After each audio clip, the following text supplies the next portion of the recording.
법원이 증거인멸 염려가 있다며 내란 특검팀이 청구한 구속영장을 발부하면서 윤석열 전 대통령이 석방된 지 124일 만에 다시 구속됐습니다. 내란 특검이 수사 개시 22일 만에 윤석열 전 대통령의 신병을 확보하면서 외환 등 주요 혐의에 대한 수사가 탄력을 받을 전망입니다. 2박 4일간의 방미 일정을 마치고 돌아온 위성락 국가안보실장은 양국이 조속한 한미정상회담 개최의 뜻을 같이 했고 관세와 안보 등 현안 전반을 논의했다고 밝혔습니다. 어제 저녁 충남 금강 상류에서 물놀이를 하다 실종된 20대 4명이 숨진 채 발견됐습니다. 시청자 여러분 안녕하십니까? 오늘 새벽 윤석열 전 대통령이 다시 구속됐습니다. 어제 6시간 40분 동안 구속 전 피의자 신문을 진행한 법원은 증거인멸 염려가 있다고 판단했는데요. 내란 특검이 청구한 구속영장이 발부되면서 윤 전 대통령은 124일 만에 다시 서울구치소에 수감됐습니다.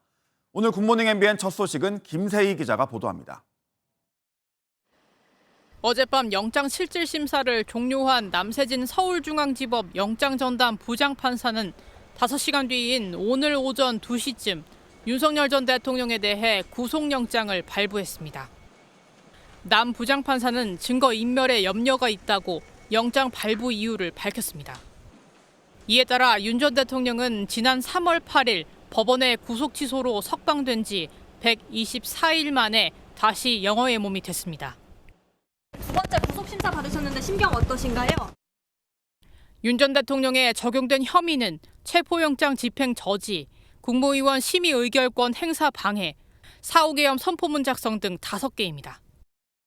윤 전 대통령은 어제 6시간 40분 동안 진행된 구속 전 피의자 신문에 직접 출석해 졸속 영장 청구라고 주장했습니다. 하지만 법원은 특검의 손을 들어줬습니다. 특검팀이 제시한 관계자 진술과 물적 증거를 상당 부분 받아들여 혐의가 소명된다고 판단한 것으로 해석됩니다. 영장 발부 이후 일반 수용자와 동일하게 수용복으로 갈아입은 윤 전 대통령은 머그샷을 촬영한 뒤 3평 남짓한 독방에 배정됐습니다. 관련법에 따라 전직 대통령에게 제공됐던 대통령 경호처의 경호도 전면 중단됐습니다. 경기 의왕 서울구치소에 머무르고 있는 윤 전 대통령은 호송차를 타고 오늘 오전 서울중앙지법에서 열리는 내란 우두머리 혐의 사건 10차 공판에 출석할 전망입니다. MBN 뉴스 김세희입니다. 내란 특검팀이 수사 개시 22일 만에 윤석열 전 대통령의 신병을 확보하면서 수사는 한층 탄력을 받게 됐습니다. 공범으로 지목된 한덕수 전 총리 등 전직 고위 관료에 대한 수사는 물론 특검의 본격적인 외환 혐의에 대한 수사도 본격화할 전망입니다. 이어서 심동욱 기자입니다. 윤석열 전 대통령이 재구속되면서 법조계에서는 조은석 내란 특별검사팀의 신속한 수사가 성과를 거뒀다는 평가가 나옵니다. 지난달 18일 수사에 착수한 내란 특검팀은 열흘 만에 1차 소환 조사를 벌였습니다. 이어 지난 5일 2차 소환 조사를 진행한 뒤 곧바로 다음 날 구속영장을 청구했습니다. 그리고 법원은 어제 영장 심사를 거쳐 오늘 구속영장을 발부했고 내란 특검팀은 수사 개시 22일 만에 윤 전 대통령 신병을 확보했습니다. 특검팀은 법불악위, 즉 법은 신분이 귀한 자에게 아부하지 않는다는 사자성어를 언급하며 신속한 수사 의지를 내비친 바 있습니다. 특검은 수사 기한에 제한이 있고 여러 사항에 대한 조사가 예상되는 바 끌려다니지 않을 예정입니다. 윤 전 대통령의 신병을 확보하면서 내란 특검 수사는 더욱 탄력을 받을 것으로 보입니다. 특검팀이 윤 전 대통령에 대한 구속영장을 청구하면서 공범으로 적시한 한덕수 전 국무총리에 대한 수사에 속도가 붙을 전망입니다. 또 이상민 전 행안부 장관과 박성재 전 법무장관 등 전직 고위 관료들에 대한 수사도 급물살을 탈 것이란 관측입니다. 내란 특검팀은 또 계엄 선포의 명분을 쌓기 위해 무인기를 평양에 보내 북한의 공격을 유도해 무력 충돌을 일으키려 했다는 외환 혐의도 집중적으로 수사할 방침입니다. 법조계에선 지금 같은 수사 속도라면 내란 외환 혐의의 완전한 규명이라는 특검 수사 목표가 조기에 달성될 수 있다는 전망도 나옵니다. 내란 특검팀은 앞으로 최대 20일 동안 구속 수사를 진행한 뒤 윤 전 대통령을 추가 기소할 전망입니다. MBN 뉴스 심동욱입니다. 어제 윤석열 전 대통령의 구속영장 심사가 진행되는 동안에도 내란 특검의 수사는 계속됐습니다. 윤 전 대통령의 정치인 체포 지시를 폭로한 홍장원 전 국정원 1차장을 참고인 신분으로 불러 조사한 건데요. 홍 전 차장에게 사직을 강요한 조태용 전 국정원장에 대해서도 직권남용 피의자로 수사에 착수한 것으로 알려졌습니다.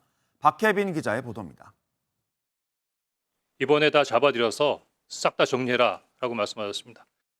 조은석 특별검사팀이 어제 오전 홍장원 전 국가정보원 1차장을 참고인으로 불러 조사했다고 밝혔습니다. 홍 전 차장은 12.3 비상계엄 당시 윤 전 대통령이 정치인 등 주요 인사 체포를 지시했다고 폭로한 인물로 윗선의 지시에 따르지 않아 자신이 경질됐다고 주장해왔습니다. 특검팀은 조태용 전 국정원장이 홍 전 차장에게 사직을 요구한 게 국정원법상 직권남용에 해당하는지 들여다보고 있습니다. 앞서 조 전 원장은 홍 전 차장이 야당 대표와의 통화를 제안하는 등 정치적 중립 의무 위반을 이유로 사직을 요구했다고 주장했습니다. 제가 밤에 좀 고민을 한 다음에 그 다음 날인 12월 5일 날 대통령께 전화를 드려서 교체 건의를 했고 교체를 하게 됐다라고 말씀을 하고 얘기를 하고 사표를 받았습니다. 조 전 원장은 국무위원이 아님에도 비상계엄 전 국무회의에 참석하고 계엄 전후 김건희 여사와 소통한 사실도 확인돼 논란이 일었습니다. 특검팀은 조만간 조 전 원장도 피의자 신분으로 소환할 전망입니다. MBN 뉴스 박혜빈입니다. 김건희 특검 수사 소식으로 이어갑니다. 김건희 특검팀이 김 여사 일가의 집사로 지목된 김모 씨가 기업들로부터 거액의 투자금을 받은 과정을 들여다보고 있습니다. 하지만 법원은 해당 의혹이 특검의 수사 대상이 아니라고 판단해 영장을 기각했습니다. 김 씨는 지난 4월부터 해외에 체류 중입니다. 이혁재 기자입니다. 민중기 특별검사팀은 수사 준비 기간 동안 김건희 여사의 집사로 불린 김모 씨에 대한 내사를 진행했습니다. 김 씨는 김 여사가 운영한 코바나 컨텐츠의 전시회에 협찬한 이력이 있어 수사 대상에 오른 인물입니다.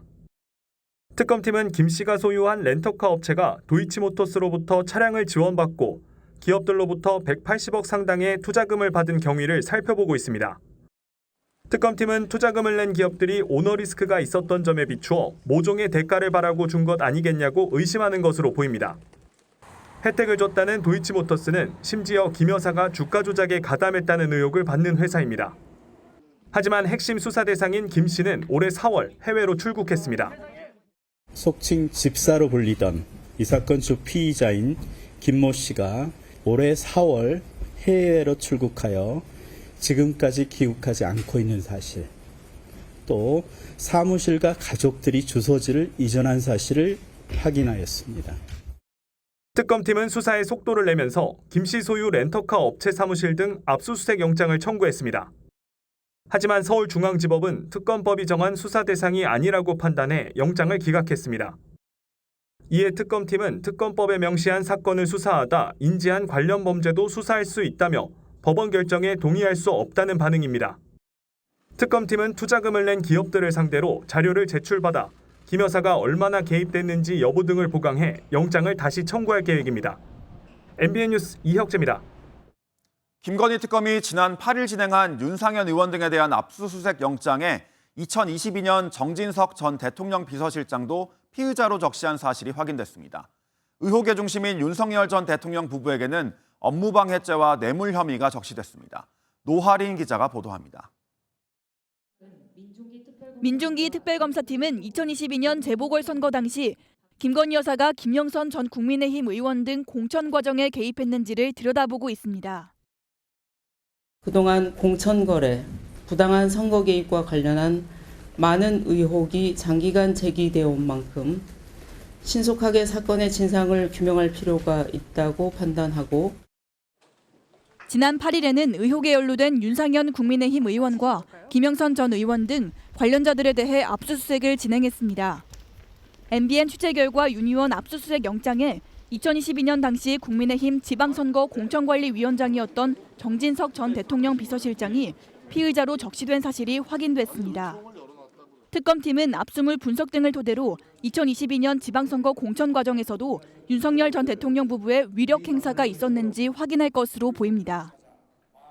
앞서 서울중앙지검 명태균 의혹 전담수사팀은 정 전 실장을 지난달 참고인 신분으로 불러 조사한 바 있습니다. 영장에는 윤 전 대통령 부부도 피의자로 적시됐는데 업무방해죄와 사전 뇌물수수 및 정치자금법 위반 혐의가 적용됐습니다. 주요 인물에 대한 소환 조사에 속도를 내겠다고 밝힌 특검팀은 오는 16일 이른바 명태균 게이트를 제보한 강혜경 씨를 불러 조사할 계획입니다. 강 씨 측은 조사 당일 명태균 씨의 PC 등 전자기기와 함께 여론조사 내역과 계좌 내역 등을 이미 제출하겠다고 밝혔습니다. MBN 뉴스 노하린입니다. 이런 가운데 순직 해병 특검은 항명 혐의로 재판을 받아온 박정훈 대령에 대한 항소를 취하했습니다. 최 해병 사건 수사 기록을 경찰에 이첩한 건 적법했다는 건데 박 대령은 해당 혐의로 군 검찰에 기소된 지 1년 9개월 만에 무죄를 확정짓게 됐습니다. 정태용 기자의 보도입니다. 순직 해병 특검이 1심에서 무죄 판결을 받은 박정훈 대령에 대한 항소 절차를 진행하지 않기로 했습니다. 박 대령이 사건 기록을 경찰에 이첩한 것은 적법한 행위였다며 군 검찰의 기소를 공소권 남용이라고 판단했습니다. 이런 상황에서 박정훈 대령에 대해 항명죄 등 공소를 유지하는 것은 오히려 특별검사로서 책임 있는 태도가 아니라고 판단했습니다. 이로써 박 대령은 2023년 재판에 넘겨진 지 1년 9개월 만에 무죄가 확정됐습니다. 최 해병 사건 초동 수사를 담당했던 박 대령은 임성근 전 해병대 1사단장 등 8명에 대해 업무상 과실치사 혐의가 있다고 보고를 했지만 돌연 이첩 보류 지시를 받았습니다. 이른바 VIP 경로설이 불거진 대통령실 회의 직후였는데 이를 거부한 박 대령은 경찰 이첩을 강행했고 항명 혐의로 기소됐습니다. 군인권센터는 대한민국 공직사회에서 진실과 양심을 지켜내고 정의를 회복한 날로 오래 기억될 것이라며 환영의 뜻을 밝혔습니다. 관련 핵심 인물인 김계환 전 해병대 사령관을 조사한 특검팀은 내일 당시 회의 참석자인 김태효 전 국가안보실 1차장을 불러 조사하는 등 본격 수사에 돌입합니다. MBN 뉴스 정태용입니다. 미국이 더 이상의 연장은 없다고 못 박은 8월 1일 상호관세 부과 시점이 3주 앞으로 다가왔습니다. 트럼프 미국 대통령은 최근 한국의 방위비 분담금을 9배 이상 올려야 한다며 무역의 안보까지 연계해 압박 수위를 높이고 있는데요. 오늘 이재명 정부 들어 처음 열리는 한미 합참의장 회담에서 주한미군 역할 재조정이나 방위비 관련 발언이 나올지 주목됩니다. 한유혜 기자입니다. 오늘 김명수 합창의장과 댄케인 미국 합창의장이 서울 용산에서 만나 한미동맹 현안을 논의합니다. 미국 합창의장의 방한은 1년 8개월 만이자 이재명 대통령 취임 이후 처음입니다. 앞서 도널드 트럼프 미국 대통령이 방위비 분담금 증액을 요구한 만큼 오늘 회담에서 주한미군 역할 재조정과 국방비 증액 등의 논의가 이뤄질지 주목됩니다. You know, we give you free military essentially, very little. And I think you should pay us $10 billion a year. 트럼프 대통령은 이 대통령에게 8월 1일부터 25%의 상호관세를 부과하겠다는 서한을 발송한 바로 다음 날 방위비 문제를 거론했습니다. 미국이 관세와 주한미군 카드를 동시에 들고 압박에 나서며 무역과 안보를 연계한 막판 협상이 이뤄질 가능성이 커진 셈입니다. 미국 내에서 주한미군 병력을 대폭 줄여야 한다는 주장도 나왔습니다.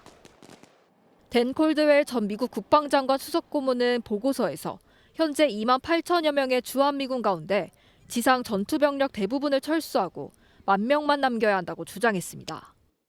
동아시아에서 미군의 태세를 중국을 견제하고 미 국익을 보호하는 방향으로 해외 주둔미군을 재편해야 한다는 설명입니다. 콜드웰이 한때 헤그세스 미 국방장관의 최측근이었던 인물인 만큼 이번 제언이 미 국방부의 실제 정책에 반영될 가능성이 주목되고 있습니다. MBN 뉴스 한여입니다. 현안 논의차 미국에 급파됐다 돌아온 위성락 국가안보실장이 통상과 안보는 물론 투자 문제까지 함께 다루는 제안에 미국 측이 공감을 표했다고 설명했습니다. 한국 측의 궁극적 목적은 관세가 없는 건데 시점을 단정하긴 어렵지만 조속한 한미 정상회담을 개최로 상호 후예적인 합의 과정을 촉진해보자는 제안에 공감대를 이뤘다고 밝혔습니다. 서남빛 기자가 보도합니다. 관세 협상 등을 위해 미국 워싱턴 DC를 방문하고 돌아온 위성락 국가안보실장이 기자들에게 방미 결과를 설명했습니다. 위 실장은 빠른 시일 내로 한미 정상회담을 추진하기로 양국이 공감대를 가졌다고 밝혔습니다. 조속한 시일 내에 한미 정상회담을 하고 그럼으로써 재반 현안에서 상호 호혜적인 합의를 만들어 나가는 과정을 촉진해보자라고 했습니다. 상호 관세 협상 시한으로 미국이 못 박은 8월 1일 전에 정상회담이 있을지에 대한 질문엔 단정하고 있지 않다고 말했습니다. 이번 방미에선 관세뿐만 아니라 안보 문제 등 당면한 현안 전반을 논의했다고 설명했습니다. 우리가 그동안 제기한 사안들은 통상이나 투자, 구매, 또 안보 관련 전반에 걸쳐 망라가 돼 있기 때문에 위 실장은 관세율 협상 목표치에 대해선 궁극적인 목적은 없게 하는 것이라며 타협을 한다면 최소화하는 것이라고 밝혔습니다. 또 방위비와 관련해 국방비 전반에 대해선 국제적 흐름에 따라 늘려가는 쪽으로 협의하는 게 사실이라고 설명했습니다. 위 실장은 트럼프 미국 대통령이 우리 측의 관세에 이어 곧바로 방위비 분담금 압박을 한 것에 대해 잘 대처해야 된다는 생각이라며 과도한 의미를 부여하고 싶진 않다고 말했습니다. MBN 뉴스 서남비입니다. 이재명 대통령이 이진숙 방송통신위원장을 국무회의 배석자에서 제외했습니다. 한 번 경고했는데도 SNS를 통해 국무회의 발언을 왜곡해서 개인 정치를 했다는 이유에서인데요. 사실상 징계인 셈인데 이진숙 위원장은 아쉽다는 입장을 밝혔습니다. 보도에 표선우 기자입니다. 이재명 대통령이 앞으로는 국무회의 배석자에서 이진숙 방통위원장을 배제하기로 했습니다. 강훈식 대통령실 비서실장이 직접 대통령께 방통위원장의 국무회의 배석이 부적절하다는 의견을 전달했고 이에 현 방통위원장이 더 이상 배석하지 않도록 결정했습니다. 정치적 편향 발언으로 국가공무원법을 위반한 상황에서 SNS에 정치적 견해를 드러내 공무원 중립 의무도 위반했다는 판단에 따른 겁니다. 대통령실은 이 위원장이 당연직 배석자가 아니라는 국무회의 규정도 근거로 들었습니다. 배제 결정은 이 위원장에게 사전 통지 없이 브리핑으로 이뤄졌습니다. 앞서 이 대통령은 방송 3법 관련 방통위안을 만들라는 지시를 받았다고 주장한 이 위원장에게 개인 정치를 하지 말라고 경고했고 이에 대해 이 위원장은 SNS를 통해 주장을 굽히지 않았습니다. 도를 넘었다고 판단한 대통령실은 국무회의에 참여해 발언할 자격이 없다고 강하게 비판했고 반나절쯤 지나 배제 결정을 했습니다. 이 위원장은 직접 방통위 기자실에 내려와 이번 결정이 아쉽다고 밝혔습니다. 상당히 아쉬움이 많습니다. 통합의 대통령이 되겠다라는 말씀을 하셨기 때문에 이 대통령과 갈등하는 이 위원장에게 여당은 자진 사퇴를 요구하고 있지만 이 위원장은 거부하고 있어 불편한 동거는 계속될 전망입니다. MBN 뉴스 표선우입니다. 안철수 국민의힘 의원이 혁신위원장으로서 인적쇄신 전권도 갖지 못했다며 닷새 만에 직을 내려놨죠. 권성동, 권영세 전임 지도부에 대한 출당 등 고강도 조치를 요구한 것으로 알려졌는데 MBN 취재 결과 안 의원은 실제로 총선 불출마를 제안했던 것으로 확인됐습니다. 김정 기자가 단독 보도합니다. 두 분이라고 말씀드릴게요. 인적쇄신안을 비대위에서 받을 수 있겠는지 그 의사부터 먼저 타진을 했는데 결국은 받지 않겠다는 그런 답을 들었습니다. 그렇다면 제가 혁신위를 할 이유가 없다. 안철수 의원이 권성동, 권영세, 이른바 쌍권의 출당 등 고강도 쇄신을 요구한 것으로 알려지면서 당내에서는 당을 분열시키는 조치다, 자기 정치를 한다는 비판이 나왔습니다. 그런데 MBN 취재 결과 안 의원이 두 사람에게 제안한 건 탈당이나 출당 같은 초강수 조치가 아닌 총선 불출마였던 것으로 확인됐습니다. 여대야소 상황에서 인적 청산보다 세대 교체에 초점을 맞춘 겁니다. 어떻게 하면 새로운 인재들을 영입할 것인가? 첫 번째 청년, 두 번째 기업가 출신, 당직자라든지 보좌관들이 내년 지방선거에 출마할 수 있도록. 정치적 책임이 따르는 지도부였던 만큼 총선 불출마를 최소한의 쇄신안으로 판단한 것으로 보입니다. 당내에서는 쇄신안 거부를 두고 여전히 기득권을 내려놓지 못하고 있다는 비판이 나왔습니다. 당 일각에서는 안철수 의원이 먼저 총선 불출마를 선언하는 진정성을 보였다면 인적 쇄신안이 힘을 받았을 것이란 지적도 나옵니다. MBN 뉴스 김지영입니다. 김문수 국민의힘 전 대선 후보가 오는 금요일 대구를 찾을 것으로 확인됐습니다. 보수의 텃밭 대구를 방문하는 건 지난 대선 이후 처음인데 당권 경쟁에 뛰어들었다는 해석입니다. 김현 기자입니다. 지난 4일 국회를 찾았던 김문수 전 대선 후보. 당권 도전에 대한 질문을 받자 하겠다 아니다 대신 말할 입장이 아니라고만 말했습니다. 저도 전당대회에 나간다 안 나간다 이런 이야기는 아직까지 전혀 할 만한 그런 위치도 아니고 결심도 없고 그런 상태입니다. 그런데 김 전 후보가 이번 주 금요일 대구를 방문하는 것으로 MBN 취재 결과 확인됐습니다. 김 전 후보의 대구 방문은 대통령 선거운동이 펼쳐지던 지난 5월 12일 이후 처음입니다. 보수의 텃밭인 만큼 사실상 당권 경쟁에 뛰어든 것으로 해석됩니다. 지역 청년들과 직접 소통하는 자리인데 최소한의 참모진만 데리고 참석할 것으로 알려졌습니다. 앞서 한 강연에 참석해 이재명 대통령과 싸우겠다는 발언 직후 이어진 대구 방문. 정치권의 관심도 집중되고 있습니다. 김문수 전 후보 측 관계자는 대구 서문시장 방문 등 다른 여러 가지 일정도 논의됐다면서 전당대회 일정이 확정되면 김 전 후보가 정확한 출마 시기를 고민할 것 같다고 밝혔습니다. 국민의힘에선 안철수, 조경태 의원 등이 이미 당대표 도전을 공식 선언했고 한동훈 전 대표와 나경원, 장동혁 의원 등도 유력한 후보로 거론되고 있습니다. 김문수 전 대선 후보의 이번 대구 방문이 국민의힘 당권 경쟁 구도에 어떤 변화를 가져올지 주목됩니다. MBN 뉴스 김현입니다. 진보 성향의 온라인 커뮤니티에서 포털 기사의 댓글 반응을 조작했다는 의혹이 제기됐습니다. 댓글을 정화해야 한다며 민주당 측에 유리한 댓글을 이른바 베스트 댓글로 만들도록 유도했던 건데요. 시민단체가 해당 커뮤니티를 경찰에 고발했습니다. 안정모 기자가 단독 보도합니다. 진보 성향의 온라인 커뮤니티 잇사의 홈페이지 화면입니다. 하루 800여 개의 글이 올라올 정도로 활성화됐는데 정치 분야의 글이 주류를 이루고 있습니다. 그런데 잇사에서 포털 기사의 댓글 반응을 조작했다는 의혹이 불거졌습니다. 집중 대관이라는 제목의 게시글은 민주당과 이재명에게 누명 씌우기에 들어가고 있다며 500명이 필요하다고 말합니다. 또 특정 언론사의 헤드라인 기사라며 기사 링크를 게재하고 좋아요를 누르라는 의미의 엄지손가락 기호와 함께 댓글에 말머리를 적었습니다. 아니 비리 의혹은 말로만 이번 사태는 이걸 옹호하네 등의 단어가 적혔는데 해당 단어로 시작하는 댓글 모두가 실제로 베스트 댓글에 올랐습니다. 말머리 아래 적힌 링크는 해당 댓글의 주소로 확인됐는데 기사 본문도 읽지 않고 좋아요를 누를 수 있습니다. 잇사는 진보 성향의 정치평론가가 운영하는 커뮤니티로 댓글 관리라는 이름의 게시판이 별도로 개설돼 있습니다. MBN 취재 결과 댓글 관리 게시판에는 댓글 반응 조작을 시도한 게시글이 최소 261개 작성된 것으로 파악됐습니다.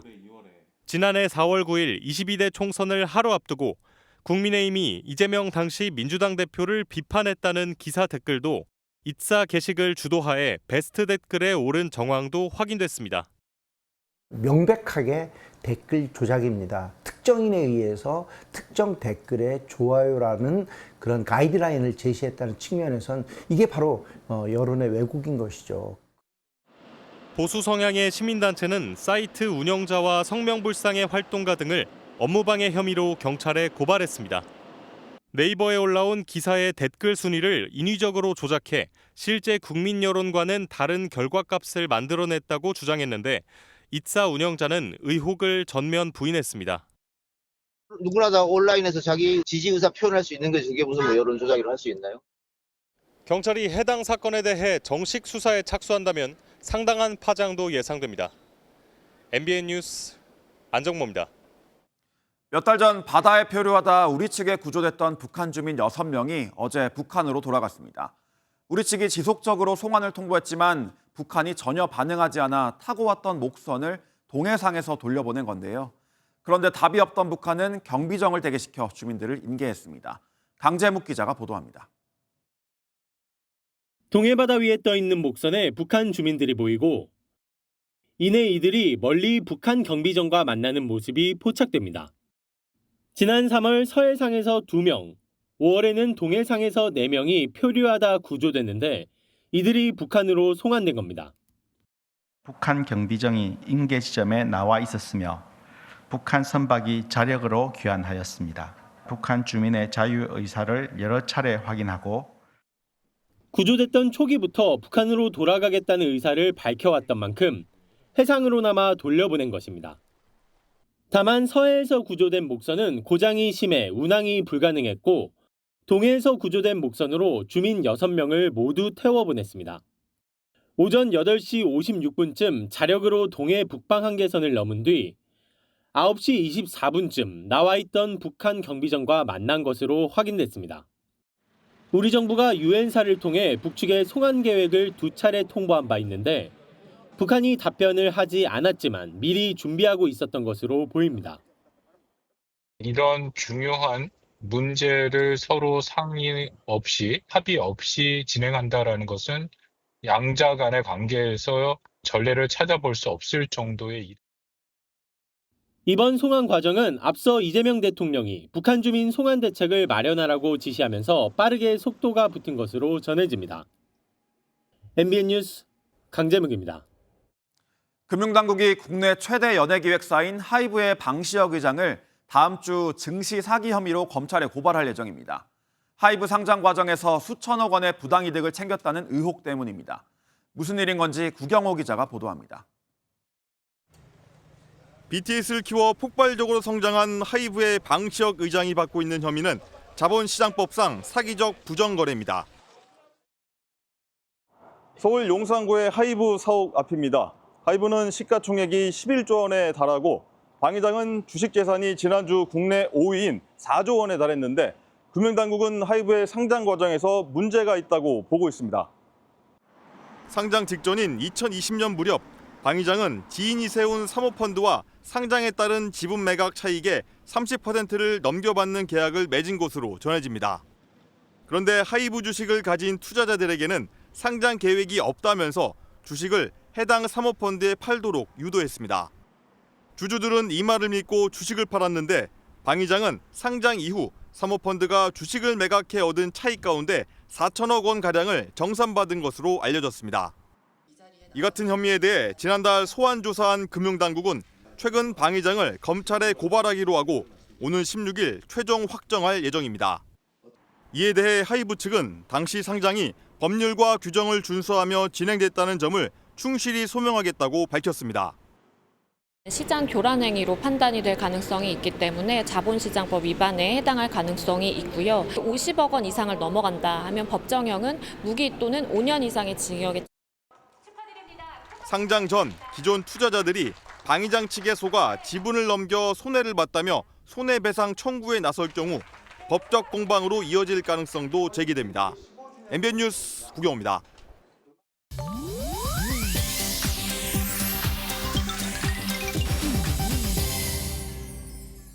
인터넷에서 화제가 되고 있는 소식을 모아 전해드리는 인터넷 와글와글입니다. 40도에 육박하는 폭염 속에서 노점 할머니를 돕는 학생의 모습이 SNS에서 화제입니다. 도로변에서 농작물을 판매하는 할머니를 보고 얘기를 나누는 남학생. 가지고 있던 비상금 5만 원권 한 장을 주변 가게에서 10,000원짜리로 바꾸더니 3만 원을 할머니께 드립니다. 학생은 콩 한 봉지를 들고 머쓱하게 인사를 하고는 자리를 뜨는데요. 선행의 주인공 동두천 중학교 2학년의 옥모군으로 알려졌습니다. 날씨가 너무 더워서 할머니께서 물건을 빨리 팔고 쉬시면 좋겠다는 생각뿐이었다며 꼭 필요할 때 쓰려고 모은 비상금이었는데 그날이 돈을 써야 할 때였다는 기특한 생각을 밝혔습니다. 작은 선행으로 모두에게 큰 울림을 준 옥군, 학교에서 모범상도 받는다고 하네요. 산속에서 러브버그 방제를 반대하며 목소리를 높이는 환경운동가 영상 먼저 보고 오시죠. 지금 이 순간에도 죄 없는 러브버그들이 학살당하고 있습니다. 사람과 공존하는 게 당연한 거 아닙니까? 그런데 러브버그가 얼굴에 붙자 갑자기 욕을 하며 도망칩니다.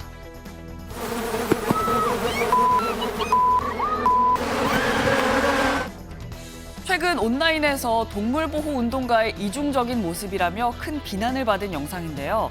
그런데 이 영상 놀랍게도 인공지능으로 생성된 가짜입니다. AFP 통신이 검증해보니 영상에 등장하는 고기영 씨는 존재하지도 않는 인물이었다고요. 애초 원본에는 AI가 만든 이미지라는 설명이 있었지만 온라인에서 무분별하게 영상이 퍼지면서 진짜인 줄 아는 누리꾼들이 많다고요. 이젠 AI 영상을 어렵지 않게 볼 수 있는 만큼 가짜뉴스에 휘둘리지 않도록 경각심을 높여야겠습니다. 중국도 역대급 폭염이 덮치면서 도로가 폭발하는 아찔한 장면이 포착됐습니다. 중국 허난성 상추시의 한 도로, 주행하던 운전자 눈앞에서 갑자기 펑 하고 마치 폭발물이 터지듯 도로가 솟구칩니다. 위급한 상황이었지만 다행히 브레이크를 빨리 밟아 큰 피해는 없었다는데요. 평소에도 무탈하게 달리던 도로라서 운전자는 정말 놀랐을 것 같은데 외신에 따르면 원인은 폭염으로 도로 표면 온도가 올라가 콘크리트가 팽창됐기 때문이라고 합니다. 무더위를 넘어 예측 불가능한 사고로 이어지는 폭염의 위력 정말 어마어마합니다. 지금까지 인터넷 와글와글이었습니다. 그늘에 있어도 바람마저 뜨거워 마치 사우나에 들어온 듯 숨이 턱 막히는 불볕더위가 이어지고 있습니다. 수도권 곳곳의 기온이 38도를 넘기며 강렬한 햇볕으로 열대야도 그칠 기미를 보이지 않고 있는데요. 얼마 전에는 기습호우까지 쏟아졌죠. 당분간은 맑은 날씨 속에 폭염과 열대야, 폭우가 번갈아 찾아오며 우리를 괴롭힐 전망입니다. 강세현 기자입니다. 7월 동번기, 손이 한창 많이 가는 시기인데도 눈에 아무도 보이지 않습니다. 몸이 타는 듯한 더위 때문에 낮엔 도저히 밖에 있을 수 없기 때문입니다. 이런 데서 또 하다 보면은 또 일사병 걸릴 수 있고 그렇기 때문에 다 쉬고 있습니다. 실내에서도 에어컨과 대형 선풍기 없이는 일을 할 수 없습니다. 올해 유난히 더운 것 같아요. 아마 기후가 동남아 기후처럼 그렇게 되는 것 같기도 하고 그래서 하여튼 걱정이 됩니다. 이번 주 초엔 구름이 많이 끼며 햇빛이 지표면에 바로 내리쬐는 일조 시간이 길지 않았습니다. 하지만 그제부턴 구름이 줄며 일조 시간이 늘어났습니다. 오후 3시쯤 햇살이 내리쬐는 논의 온도는 51도입니다. 취재를 하려고 1시간가량 밖에 서 있었는데 더 서 있기 힘들 정도로 뜨겁습니다. 강렬한 햇살에 파주는 39.2도를 기록했고 동두천과 광명은 38도를 넘겼습니다. 햇살은 낮 동안 지면을 뜨겁게 데워서 밤에도 열이 식지 않게 합니다. 또 햇볕에 달궈진 지면에선 상승기류가 형성돼 강한 비구름이 만들어지기도 합니다. 그제 서울 영등포구와 양천구엔 시간당 60mm가 넘는 기습폭우가 내렸습니다. 오늘도 장렬하는 태양의 무더위가 이어지고 남부지방엔 소나기가 내리겠습니다. 동해 북부 해상에 위치한 고기압 가장자리를 따라 동풍이 지속되면서 서쪽 지역을 중심으로 체감온도 35도 내외의 더운 날씨가 이어지겠습니다. 논밭과 공사장 같은 야외 일터에선 한낮엔 작업을 멈추고 휴식을 취해야 합니다. MBN 뉴스 강산입니다. 물도 말라가고 있습니다. 강원도 강릉의 식수원인 오봉저수지는 이미 바닥이 드러났는데요. 한 달 넘게 비다운 비가 오지 않으면서 논밭은 타들어가고 있습니다. 전국 40개 지역에서 기상가뭄이 시작된 가운데 당분간은 뚜렷한 비 소식도 없어 우려가 커지고 있습니다. 장진철 기자의 보도입니다. 강릉 지역 주요 상수원인 오봉저수지입니다. 저수지 바닥이 훤히 드러났고 거북이 등껍질처럼 쩍쩍 갈라졌습니다. 평소에는 이곳에 물이 가득 차 있어서 이 수문으로 물을 뺐는데 지금은 보시다시피 바닥을 늘어내 뺄 물이 전혀 없습니다. 현재 저수율 30.9%, 지난해 절반 수준입니다. 강릉에 30mm가 넘는 비가 내린 건 지난달 1일이 마지막입니다.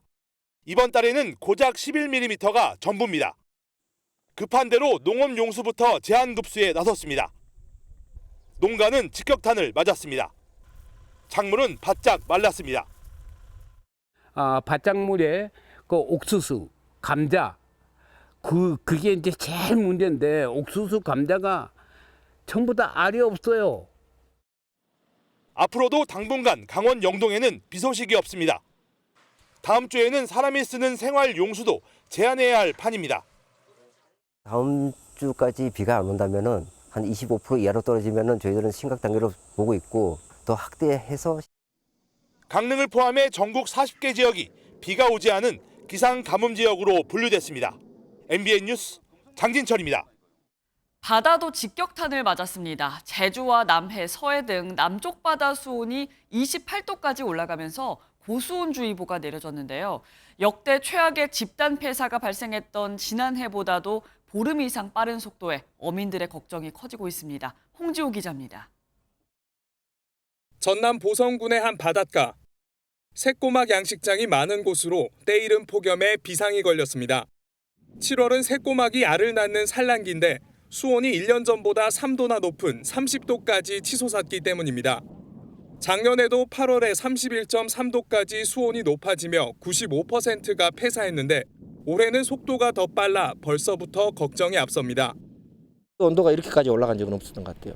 항상 8월 초 돼야지 31도 이렇게 됐는데 기록적인 더위에 바닷물 온도가 빠르게 높아지면서 제주와 전남, 경남 일부 바다에 고수온주의보가 내려졌습니다. 수온이 25도를 넘어서면 예비특보, 28도까지 올라가면 주의보가 내려지는데 역대 최대 피해를 봤던 작년보다도 보름이나 빠릅니다. 주의보가 3일 이상 계속되면 최고 수준인 경보가 발령되는데 연일 계속되는 폭염에 시간 문제입니다. 폭염이 더욱 강화될 것 같다라는 기상청 예보도 있기 때문에 곧 아마 그 28도 이상으로 대부분 해역이 도달할 것으로. 정부와 지자체는 비상대책반을 가동하는 등 피해 최소화에 나섰지만 폭염의 기세가 워낙 세 지난해의 악몽이 재현될 수 있다는 우려가 나옵니다. MBN 뉴스 홍지호입니다. 요즘처럼 얼음을 띄운 음료수가 간절할 때가 없죠. 그런데 프랜차이즈 매장과 편의점에서 파는 식용 얼음을 조사해봤더니 기준치를 한참 넘는 세균 검출 사례가 다수 적발됐습니다. 대목이라고 마구잡이로 팔기보단 소비자를 생각한 위생관리가 우선일 겁니다. 안병수 기자입니다. 인천의 한 프랜차이즈 매장. 찌는 듯한 더위를 뚫고 드문드문 손님이 보입니다. 프랜차이즈 매장의 깔끔한 이미지에 별 의심 없이 사 먹지만 실은 위생을 장담하기 어렵습니다. 최근 이곳에서 만든 얼음에서 기준치의 5배가 넘는 세균이 검출됐습니다. 거짓말 원래 있었는데요. 이거는 검출되고 나서 바로 뺐고요. 본사에서 들어온 얼음으로 다시 채워서 쓰고 있습니다. 시민들은 단순히 물을 얼린 얼음이 비위생적일 줄은 미처 몰랐다는 반응입니다. 비위생적인 줄은 우리는 검사를 안 해봐서 모르고 얼음이 그런 줄은 잘 몰랐네요. 이 매장만의 문제는 아니었습니다. 식약처가 시중에 판매되는 식용얼음 관련 업체 400여 곳을 조사한 결과 이곳을 포함해 매장 5곳, 편의점 1곳에서 파는 얼음이 세균수 기준을 초과한 걸로 드러났습니다. 일부 개인 매장에서는 기준치의 30배에 가까운 세균이 검출되기도 했습니다. 얼음을 만드는 제빙기 위생관리에 소홀했던 게 원인으로 꼽히는데 당국은 소규모 업체를 중심으로 이런 위반 사례가 더 있을 것으로 내다봤습니다. 그 1인 카페가 좀 많다 보니까 제빙기 위생관리에 대해서 좀 소홀한 점이 있어서 제가 교육이나 홍보를 통해서 좀 식용얼음에 대한 안전관리를 철저하게. 식약처는 적발업장의 제빙기를 사용 중단시키고 부적합한 컵 얼음을 제조한 업체에 대해서도 판매 중단과 회수 조치를 내렸다고 밝혔습니다. MBN 뉴스 안병수입니다. 삼성전자가 미국 뉴욕에서 갤럭시 폴더블 폰 신제품을 공개했습니다. 전작보다 더 얇아지고 가벼워졌는데 카메라와 AI 기능도 한층 끌어올렸습니다. 이 소식은 신용수 기자입니다. 삼성전자가 7번째 접는 폰 갤럭시 Z 폴드 7과 플립 7을 공개했습니다. 폴드 7의 경우 화면은 더 커졌고 무게는 20g 이상 줄어들어 갤럭시 S25 울트라보다도 가벼워졌습니다. 줄어든 두께 덕분인데 펼쳤을 때 전작 대비 75% 수준으로 접었을 때에도 일반 스마트폰과 큰 차이가 없습니다. The device is really thin. Like usually the big problem I used to have with the Fold is when it's closed, it's big. Right now, even with its closed, you will feel like it's like the S25 Ultra. And when it's open, it's tablet. 또 CPU와 카메라도 업그레이드해 성능이 전반적으로 향상됐습니다. 플립 7은 외부 화면을 보다 더 크게 키웠고 배터리 성능도 개선했습니다. 또 이번 신제품엔 구글의 멀티모달 AI 제미나이 라이브를 통해 카메라만으로도 실생활을 보조할 수 있는 AI 에이전트 기능도 탑재했습니다. Galaxy AI translates your word into actions, and our latest camera sees, understands, and responds to you. Now, the Ultra experience is ready to unfold. 다만 폴드7의 경우 시리즈의 상징이었던 S펜 기능이 빠지고 가격이 15만 원가량 인상된 점은 아쉬움으로 지적됩니다. 한편 삼성전자는 이번 행사를 통해 항산화 지수 측정 등 신기능을 탑재한 갤럭시 워치 8도 함께 공개했습니다. MBN 뉴스 신용수입니다.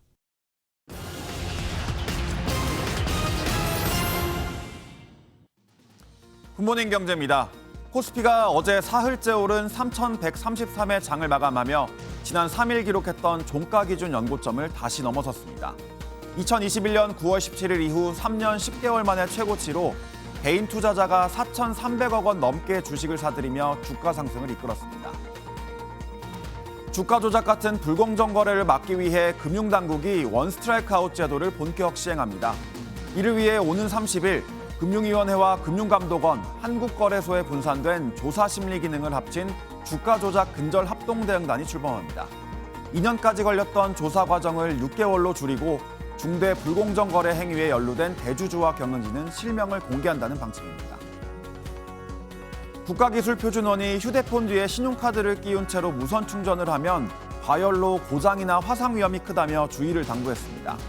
또 고온다습한 환경을 피하고 제품 설명서에 나온 용량이나 전압에 맞는 어댑터를 사용해야 한다고도 조언했습니다.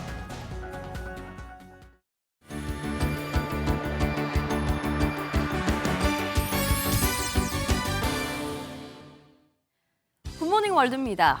더운 날씨에 지치는 건 반려견들도 마찬가지일 텐데요. 보호자와 반려견이 마음 놓고 함께 물놀이할 수 있는 공간이 스페인에서 인기라고 합니다. 모두가 행복해하는 그 현장으로 함께 가보시죠. 뜨겁게 쏟아지는 햇볕에 물속으로 뛰어든 개들. 수영도 하고 터그놀이도 하며 신이 난 모습이죠. 스페인 바르셀로나 근교의 개 전용 물놀이장으로 하루 400마리까지 입장할 수 있는데요. 주말엔 점프 대회도 열려 더욱 신나는 시간을 보낼 수 있다고 합니다. 파도가 없어 개들이 바다에서보다 더 편안하게 물놀이를 즐길 수 있다죠. 2024년 한 해 동안 12,000마리가 다녀갔을 정도로 인기라네요. 유례없는 폭염에 당황스러운 요즘 마른 하늘에 날벼락 같은 일이 또 벌어졌습니다. 맑게 갠 하늘에서 뭔가가 떨어져 지붕까지 파손됐다는데 정체가 뭐였을까요? 이 얼음 덩어리 냉동실에서 만든 게 아니라 하늘에서 떨어진 거라면 믿어지시나요? 미국 위스콘신의 한 주택으로 볼링공 크기의 얼음 덩어리가 떨어졌습니다. 지붕이 크게 파손됐는데요. 기온이 30도에 달하는 한여름의 맑은 날이었다고요. 보험사까지 당황할 정도였는데 집주인은 다친 사람이 없는 게 천만다행이라며 놀란 가슴을 쓸어내렸다는군요. 마지막 소식은 애플 제품 좋아하시는 분들이 흥미로워할 소식인데요. 스티브 잡스가 어머니의 차고에서 직접 한 땀 한 땀 만든 최초의 개인용 컴퓨터가 경매에 나옵니다. 이 기념비적인 컴퓨터의 주인은 과연 누가 될지 궁금하네요. 애플의 공동 창업자인 스티브 잡스와 스티브 워즈니악이 1976년 직접 손으로 만든 컴퓨터 애플 원이 경매에 나왔습니다. 미국 뉴욕의 한 경매 회사는 최고 60만 달러, 우리 돈 약 8억 원 정도에 낙찰될 걸로 예상하고 있는데요. 판매할 당시의 가격은 666달러, 약 92만 원. 잡스는 이 컴퓨터로 첫 대량 주문을 받으며 애플의 문을 열었는데요. 경매에 나올 이 컴퓨터는 초기에 생산한 50대 중 하나로 사용 흔적조차 거의 없고 아직도 잘 작동한다네요. 지금까지 굿모닝 월드였습니다. 어제 오후 충남 금산군 금강 상류에서 물놀이를 하다 실종된 20대 4명이 모두 숨졌습니다. 수색에 나선 경찰과 소방당국은 오후 8시 46분부터 오후 9시 53분 사이 실종자 4명을 차례로 발견했다고 밝혔습니다. 서울은 오늘로 열 하루째 열대야가, 또 나흘째 폭염경보가 이어지고 있습니다. 오늘도 서쪽 대부분 지역으로는 폭염특보가 발효 중인 가운데 오늘 서울의 한낮 기온이 37도, 경기 광명시는 38도까지 올라서 몹시 무덥겠습니다. 내일과 모레도 서울 낮 기온은 36도로 오늘만큼이나 덥겠고요. 오는 주말에도 밤 사이에는 푹푹 찌는 열대야가, 낮에는 불볕더위가 계속될 전망입니다. 오늘 남부 내륙으로는 오후 한때 소나기가 지나는 곳이 있겠습니다. 양은 5에서 30mm가 예상됩니다. 오늘 전국 하늘 대체로 맑은 가운데 자외선 지수가 높겠습니다. 남해안으로는 차츰 바람이 강하게 불겠습니다. 이 시각 현재 기온을 보시면 서울이 27.6도, 대전이 25.6도, 부산 26도에서 출발하고 있고요. 낮 최고 기온은 서울이 37도, 광주는 35도로 덥겠지만 폭염특보가 해제된 동해안 지방은 강릉이 28도에 머무는 등 30도를 밑돌겠습니다. 내일과 모레는 제주도에 비가 내릴 전망입니다. 내셨습니다. 저희는 내일 아침 7시에 더 알찬 소식으로 다시 찾아오겠습니다. 굿모닝 MBN 마칩니다. 시청해주신 여러분 고맙습니다.